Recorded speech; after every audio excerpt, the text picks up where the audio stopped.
Selamat datang di Radio Horor Official, tempat di mana cerita gelap, bisikan mistis dan rahasia tersembunyi terungkap. Di sini, kami membawa kamu masuk ke dalam dunia penuh misteri yang tak terjamah.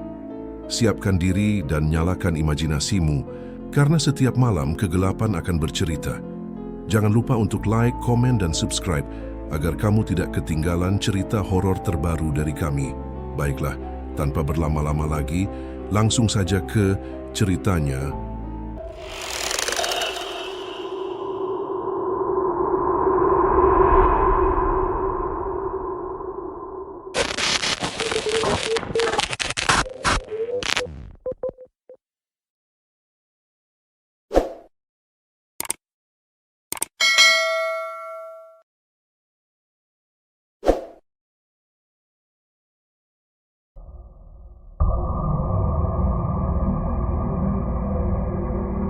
Malam di Kampung Batik Kauman, Pekalongan, selalu datang dengan bau khas malam pantura, lembab, asin, dan dingin menusuk tulang. Lampu-lampu rumah tua menyala redup. Sebagian berkedip seperti enggan melawan gelap. Ganggang sempit di antara rumah pembatik tampak lengang.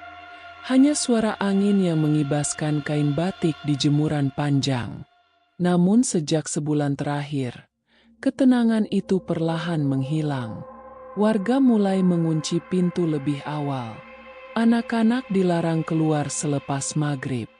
Bahkan suara mesin jahit yang biasanya masih terdengar hingga larut malam kini berhenti tepat setelah azan Isya.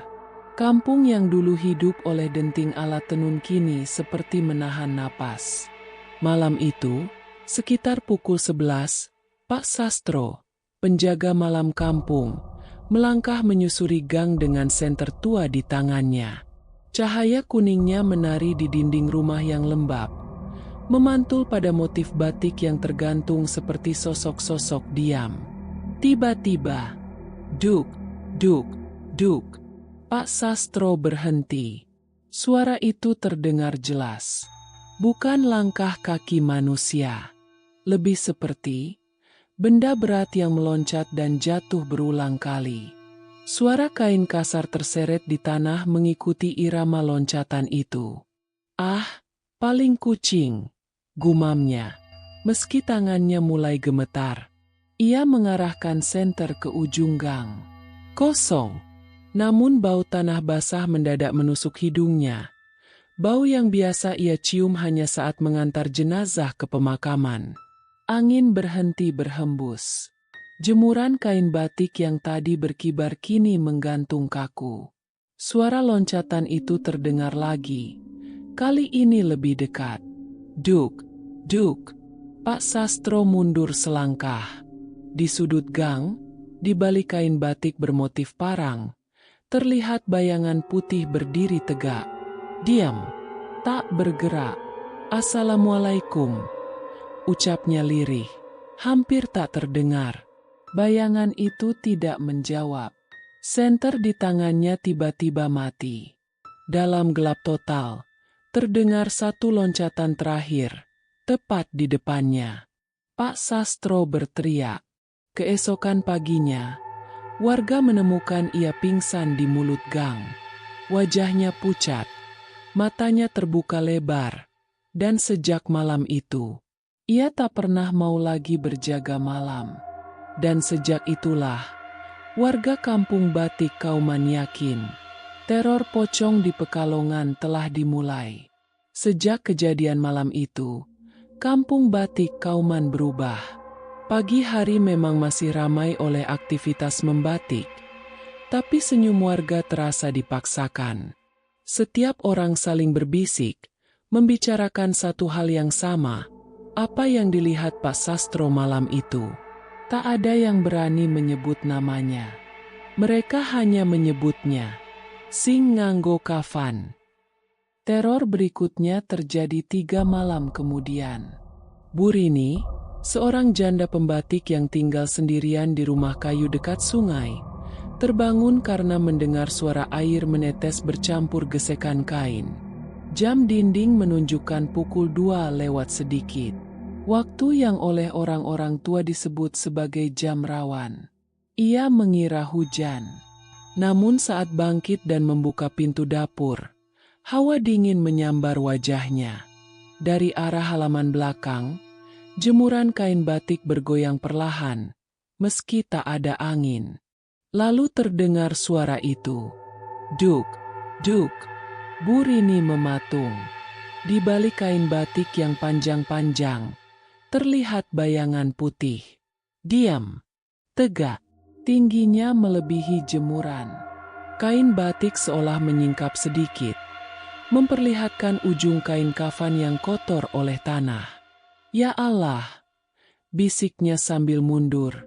Bayangan itu tiba-tiba meloncat. Duk, keli. Lalu diam lagi. Kini jaraknya hanya beberapa langkah dari pintu dapur. Dengan tangan gemetar, Bu Rini meraih senter kecil di rak piring dan menyalakannya. Cahaya menyorot tepat ke arah jemuran. Sesaat dunia seakan berhenti. Di sana berdiri sosok pocong. Kain kafannya kusam dan robek di bagian kaki. Ikatan kepalanya longgar, memperlihatkan wajah hitam kebiruan, dengan mata terbuka menatap kosong ke arahnya. Bukan marah, bukan mengancam. Tatapannya, seperti orang yang menahan sakit dan dendam. Bu Rini menjerit sekuat tenaga. Saat warga berdatangan, halaman sudah kosong. Tak ada pocong, tak ada jejak kaki manusia. Hanya kain batik yang jatuh ke tanah, berlumur tanah basah dan bau kuburan yang menyengat. Keesokan harinya, kabar itu menyebar cepat. Warga mulai menemukan hal-hal aneh. Jejak loncatan di tanah, kain kafan tersangkut di pagar bambu, dan suara duk, duk, yang kini terdengar hampir setiap malam. Dan yang paling membuat bulu kuduk berdiri, tak jauh dari rumah Bu Rini, di pemakaman kampung, satu makam tua ditemukan terbuka, dengan tanah berceceran dan kain kafan yang tercabik. Makam itu milik seseorang yang dulu dikenal sebagai pembatik paling kaya di kampung itu. Pagi itu, kabut masih menggantung di atas pemakaman kampung. Tanah merah tampak basah, seolah baru saja diguyur hujan. Padahal semalaman langit Pekalongan cerah tanpa setitik air. Beberapa warga berdiri mengelilingi satu makam tua di pojok pemakaman. Tak ada yang berani mendekat. Bau tanah basah bercampur anyir menusuk hidung. Makam itu terbuka, gundukan tanahnya ambrol, papan nisan miring. Dan yang paling membuat lutut lemas, di atas tanah berserakan potongan kain kafan, kusam dan robek, masih berlumur tanah kubur. Ini, makamnya Mbah Wiryo, ucap Pak Lurah dengan suara berat. Nama itu membuat suasana semakin hening. Mbah Wiryo dikenal sebagai pembatik paling sukses di kampung batik Kauman pada masanya. Rumahnya besar, usahanya maju, dan batiknya pernah dikirim hingga luar kota. Tapi keberhasilannya juga selalu diselimuti bisik-bisik. Banyak yang iri, banyak pula yang curiga. Konon, sejak Mbah Wiryo meninggal setahun lalu, rezeki keluarganya justru runtuh. Rumah besar itu kini kosong dan ditinggal ahli warisnya pergi entah kemana. Kiai kampung yang ikut datang memeriksa makam itu menghela napas panjang. Ini bukan perbuatan manusia, katanya pelan. Tanahnya terbuka dari dalam. Beberapa warga mundur ketakutan. Siang harinya, kabar tentang makam terbuka itu menyebar ke seluruh kampung. Anak-anak menangis ketakutan. Orang tua membaca doa tanpa henti. Dan suara loncatan itu kini terdengar bahkan saat matahari belum tenggelam. Menjelang maghrib, seorang pemuda bernama Fikri mengaku melihat sesuatu dari balik pagar pemakaman. Ia melihat kain putih melompat keluar dari area makam Mbah Wiryo dan menghilang di balik pepohonan bambu. Tak ada yang berani mengejar. Malam itu, Teror mencapai titik baru. Beberapa rumah melaporkan pintu diketuk dari luar tanpa ada siapapun. Ada yang melihat bayangan berdiri di sudut ruangan. Ada pula yang mencium bau kain kafan tepat di samping tempat tidur mereka. Dan di rumah tua milik Mbah Wiryo, lampu yang sudah lama mati tiba-tiba menyala sendiri. Di dinding ruang tamu, terdengar suara lirih seperti orang berbisik. Seakan ada yang memanggil nama seseorang dari alam yang tak terlihat. Warga mulai sadar. Teror pocong ini bukan sekadar penampakan. Ia datang membawa sesuatu yang belum selesai. Dan selama rahasia itu belum terungkap, Pekalongan tak akan pernah benar-benar tidur. Sejak makam Mbah Wiryo ditemukan terbuka, tak ada lagi batas antara luar dan dalam. Teror itu kini tak hanya muncul di gang atau pemakaman. Ia masuk ke rumah-rumah warga. Malam pertama terjadi di rumah Pak Darto, seorang tukang celup batik yang tinggal tak jauh dari rumah tua Mbah Wiryo. Sekitar pukul 1 dini hari, ia terbangun karena suara ketukan pelan di pintu depan. Tok, tok, tok. Bukan ketukan orang bertamu.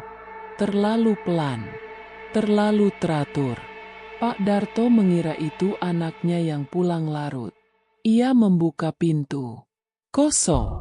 Namun tepat saat hendak menutupnya, bau tanah basah menyergap.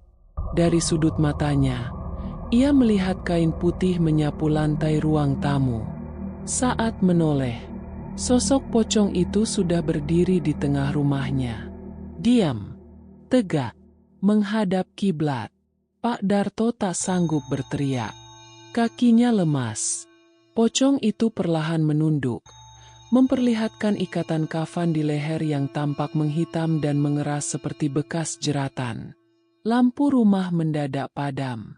Saat lampu menyala kembali, sosok itu menghilang. Namun sejak malam itu, Pak Darto jatuh sakit. Tubuhnya panas tinggi. Mulutnya terus menyebut satu nama. Wiryo. Wiryo. Teror berlanjut. Di rumah Burini, piring-piring jatuh sendiri dari rak dapur setiap menjelang subuh. Di rumah Pak Lurah, terdengar suara loncatan di loteng, disertai suara seperti orang tersedak dan mengerang kesakitan. Yang paling mengerikan terjadi di musola kampung. Seorang remaja yang sedang itikaf melihat bayangan putih duduk bersandar di tiang musola. Kepalanya terkulai, dan dari balik kain kafan terdengar isak tangis lirih. Bukan suara marah, melainkan suara meminta tolong. Keesokan paginya, warga berkumpul. Ketakutan berubah menjadi kepanikan. Beberapa orang menyarankan pindah sementara. Sebagian lain ingin membakar rumah tua Mbah Wiryo. Namun Kiai Kampung melarang. Ini bukan makhluk yang datang tanpa sebab, ucapnya serius. Ada ikatan yang belum dilepas. Ada dosa yang belum diakui. Dan malam itu, tepat saat azan subuh berkumandang, di depan rumah tua Mbah Wiryo, warga melihat sosok pocong berdiri menghadap pintu, seolah menunggu seseorang untuk membuka rahasia masa lalunya. Pagi itu, rumah tua milik Mbah Wiryo kembali menjadi pusat perhatian. Pintu kayunya yang berdebu terbuka untuk pertama kalinya sejak setahun terakhir. Warga masuk dengan langkah ragu, ditemani Kiai Kampung dan beberapa sesepuh.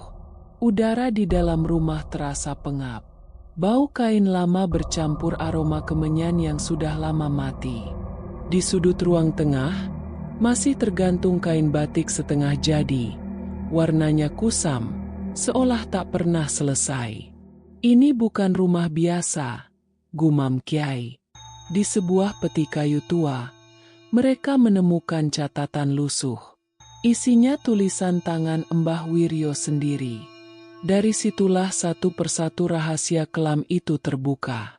Puluhan tahun lalu, saat usahanya hampir bangkrut, Mbah Wiryo mendatangi seseorang di daerah pesisir utara Pekalongan. Ia melakukan tirakat pesugihan kain, ritual terlarang untuk melariskan batik dengan perjanjian gaib. Syaratnya sederhana namun kejam. Kain batik yang dihasilkan harus diberi nyawa melalui janji tumbal yang kelak akan diminta. Mbah Wiryo setuju. Sejak itu, usahanya melejit.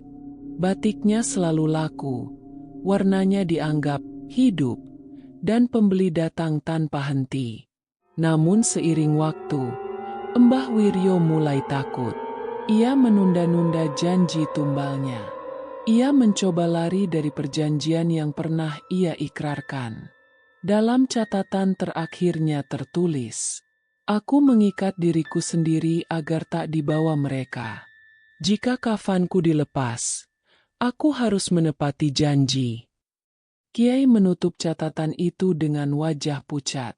"Pocong itu bukan sekadar arwah gentayangan," katanya. "Ia terikat oleh janji dan ikatan kafan yang disengaja. Selama ikatan itu ada, ia akan terus menagih." Malamnya, teror kembali muncul. Kali ini lebih jelas. Beberapa warga melihat pocong itu berdiri di depan rumah-rumah tertentu, terutama milik orang-orang yang dulu menikmati hasil batik Mbah Wiryo. Sosok itu tak menyerang. Ia hanya berdiri, menatap, seolah mengingatkan. Dan pada tengah malam, terdengar suara lirih dari arah rumah tua. "Aku belum lunas." Tangisan itu membuat seluruh kampung terjaga. Warga mulai sadar. Yang bangkit bukan hanya pocong, melainkan dosa yang selama ini dikubur bersama tubuh Mbah Wiryo. Pesantren kecil di pinggir kampung batik Kauman selama ini menjadi tempat paling tenang.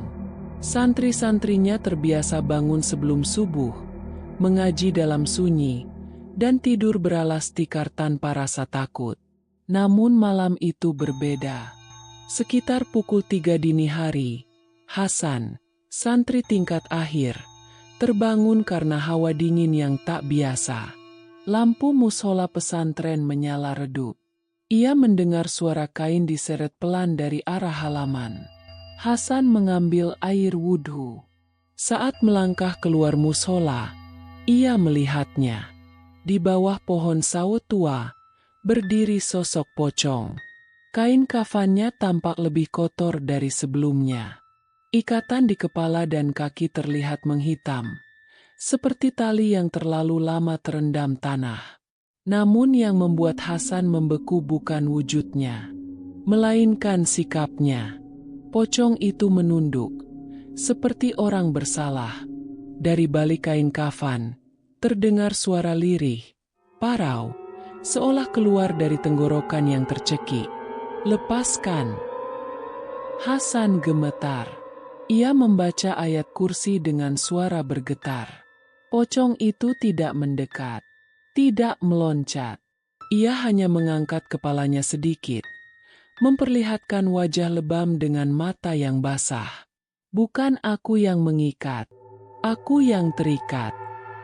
Sekejap, suara loncatan terdengar satu kali. Sosok itu menghilang, meninggalkan bau tanah basah dan bekas seretan kain di tanah halaman pesantren. Keesokan paginya, Hasan jatuh sakit. Tubuhnya lemas. Bibirnya terus bergerak membaca doa. Saat sadar, ia menceritakan semuanya kepada kiai pesantren. Kiai terdiam lama. "Arwah itu sadar," ucapnya akhirnya. "Ia tidak sepenuhnya jahat. Tapi ikatan perjanjian gaib membuatnya terperangkap antara dua alam." Malam berikutnya, gangguan makin sering. Pocong itu muncul di dekat mushola, di depan pesantren. Bahkan terlihat duduk bersandar di pagar sambil menunduk. Tidak menyerang, tidak menakuti, hanya menunggu dan memohon. Kiai akhirnya menyimpulkan satu hal. Jika ikatan kafan itu dilepas tanpa menyelesaikan perjanjian gaib, Sesuatu yang lebih gelap akan datang menggantikan. Dan malam itu, suara loncatan pocong terdengar lagi. Namun kali ini disertai tawa lain. Tawa yang bukan berasal dari arwah Mbah Wiryo. Ketakutan membuat warga tak lagi berpikir jernih. Malam-malam tanpa tidur, anak-anak sakit, dan suara loncatan yang kini terdengar hampir setiap jam membuat kesabaran mereka habis. Tanpa menunggu keputusan kiai, beberapa warga nekat melakukan ritual sendiri.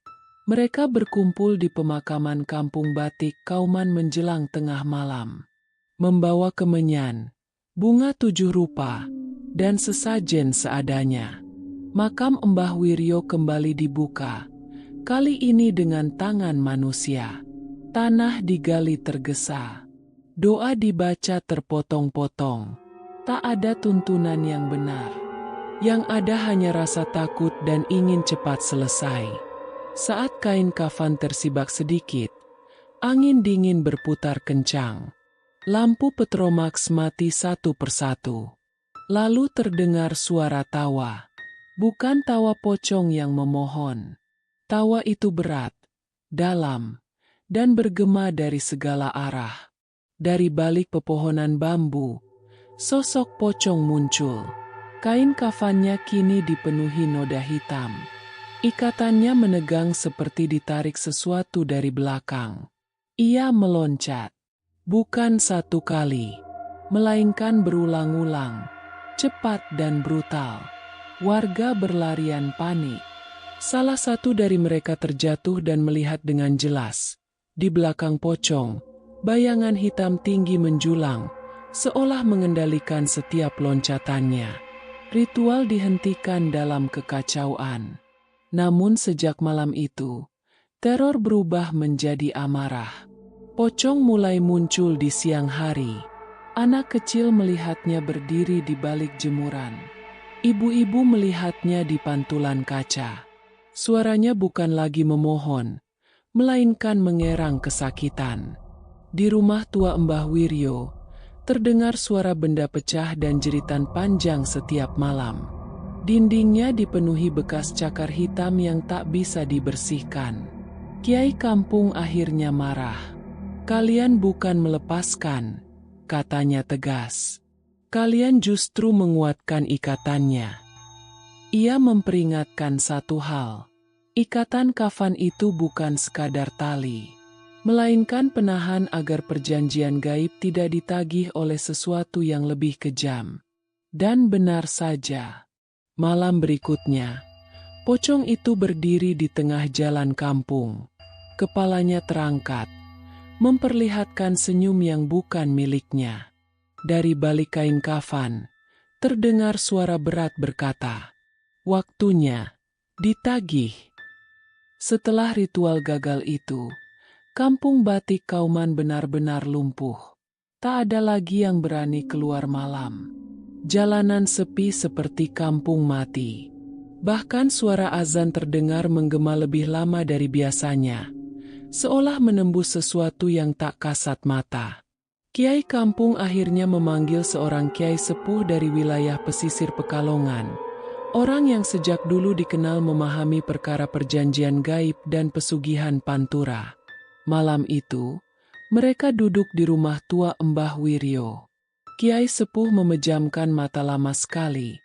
Telinganya seperti mendengar sesuatu yang tak didengar orang lain. "Ikatan kafan itu disengaja," ucapnya akhirnya. "Bukan kesalahan pemakaman.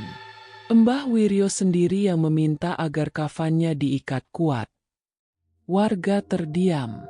Menurut Kiai Sepuh, dalam pesugihan kain yang dilakukan Mbah Wiryo, ada makhluk gaib penagih janji, penunggu pesisir yang tak bisa disebut namanya sembarangan. Saat Mbah Wiryo sakit dan sadar ajalnya dekat, ia ketakutan. Ia tahu, begitu mati dan kafannya dilepas, perjanjian akan ditagih. Maka ia melakukan satu hal terlarang. Meminta kafannya diikat rapat agar arwahnya tertahan di alam kubur, menjadi pocong, agar tak bisa dibawa dan ditagih. Namun itu hanya menunda. Kalian membuka makam tanpa izin, kata Kiai Sepuh pelan. Ikatan itu melemah. Penagihnya kini bebas mendekat. Malam itu, pocong kembali muncul, berdiri di depan rumah tua, menunduk, tubuhnya bergetar hebat. Dari balik kain kafan terdengar tangisan dan jeritan bercampur. Bukan aku yang kalian cari. Bayangan hitam tinggi muncul di belakangnya, jauh lebih besar dari sebelumnya. Udara menjadi panas dan berat. Beberapa warga muntah, sebagian pingsan. Kiai Sepuh bangkit. Kalau ingin ini berhenti, katanya tegas, kafan itu harus dilepas. Dan perjanjian harus diselesaikan malam itu juga. Namun ia mengingatkan satu hal terakhir. Jika gagal, yang tersisa bukan lagi pocong yang memohon, melainkan sesuatu yang akan mengambil lebih dari satu nyawa. Dan malam itu ditetapkan sebagai malam penentuan. Malam itu, langit Pekalongan gelap tanpa bintang. Angin laut berhenti berhembus, seolah alam ikut menahan napas. Di pemakaman Kampung Batik Kauman, puluhan warga berkumpul dengan wajah pucat dan doa di bibir. Makam Mbah Wiryo kembali dibuka. Namun kali ini, dengan tuntunan. Kiai Sepuh memimpin doa. Zikir dilantunkan perlahan, menyatu dengan suara jangkrik yang tiba-tiba berhenti bersamaan. Saat tanah terakhir disingkirkan, bau busuk menyengat, bukan bau mayat, melainkan bau perjanjian lama yang terpendam. Kain kafan terlihat jelas. Ikatannya hitam, keras, seperti berurat. Saat Kiai Sepuh menyentuh ikatan itu, tanah di sekitar makam bergetar. Dari balik pepohonan, terdengar suara loncatan cepat. Pocong muncul, berdiri tepat di samping makamnya sendiri. Tubuhnya gemetar hebat, seolah ditarik dari dua arah. Jangan! Suara berat lain terdengar dari kegelapan.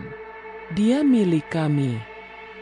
Bayangan hitam menjulang di belakang pocong. Matanya merah menyala. Udara menjadi panas. Doa warga tercekat di tenggorokan. Kiai Sepuh berteriak memimpin zikir lebih keras. Dengan satu tarikan, ikatan kafan dilepas. Jeritan pecah. Pocong itu jatuh berlutut. Kain kafannya terbuka sedikit, memperlihatkan wajah Mbah Wiryo. Bukan wajah menyeramkan, melainkan wajah tua yang menangis penuh penyesalan. Aku salah. Aku takut.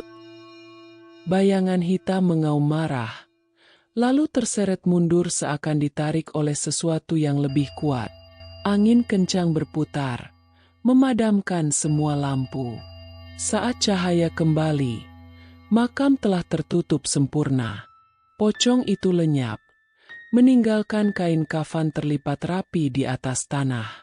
Hanya satu hal yang tersisa, bau tanah basah, dan kesunyian yang menyakitkan. Kiai Sepuh menunduk lelah. Perjanjiannya selesai, katanya lirih. Tapi bekasnya tidak akan pernah benar-benar hilang. Sejak malam pelepasan itu, Kampung Batik Kauman perlahan kembali bernapas. Tak ada lagi suara loncatan di gang sempit. Tak ada bau tanah basah yang muncul tiba-tiba. Anak-anak mulai berani bermain sore, dan lampu rumah kembali menyala hingga malam. Namun ketenangan itu bukan ketenangan yang utuh. Rumah tua Mbah Wiryo dibiarkan kosong. Tak ada yang berani menempatinya. Kain batik yang tersisa di dalam rumah itu membusuk dimakan waktu. Warnanya pudar seperti ikut terkubur bersama dosa pemiliknya. Beberapa warga mengaku masih bermimpi hal yang sama. Seorang lelaki tua berdiri menunduk, dengan kain putih terlepas dari tubuhnya, menatap mereka tanpa amarah, hanya penyesalan. Hasan, Santri yang pertama kali mendengar permohonan pocong itu, suatu malam terbangun untuk salat tahajud. Di halaman pesantren, ia mencium bau tanah basah yang sangat samar. Namun saat ia menoleh, tak ada siapa-siapa. Hanya angin malam yang berhembus pelan. Kiai sepuh benar. Perjanjian memang selesai, tetapi bekasnya tinggal. Kampung itu belajar satu hal pahit, bahwa rezeki yang dipercepat dengan cara gelap akan selalu menuntut bayaran, cepat atau lambat. Dan hingga hari ini, jika kau melewati kampung batik Kauman saat malam terlalu sunyi, jangan kaget jika terdengar suara kain terseret pelan. Bukan loncatan pocong, melainkan peringatan bahwa dosa yang dikubur tak pernah benar-benar mati. Pendengar Radio Horor Official, apa yang terjadi di kampung batik Kauman, Pekalongan, telah berakhir. Tak ada lagi loncatan pocong. Tak ada lagi bau tanah kuburan yang menyelinap ke rumah warga. Namun bekasnya tetap tinggal.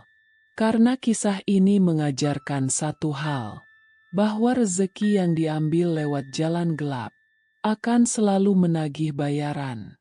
Entah cepat atau lambat, pocong itu memang telah dilepaskan.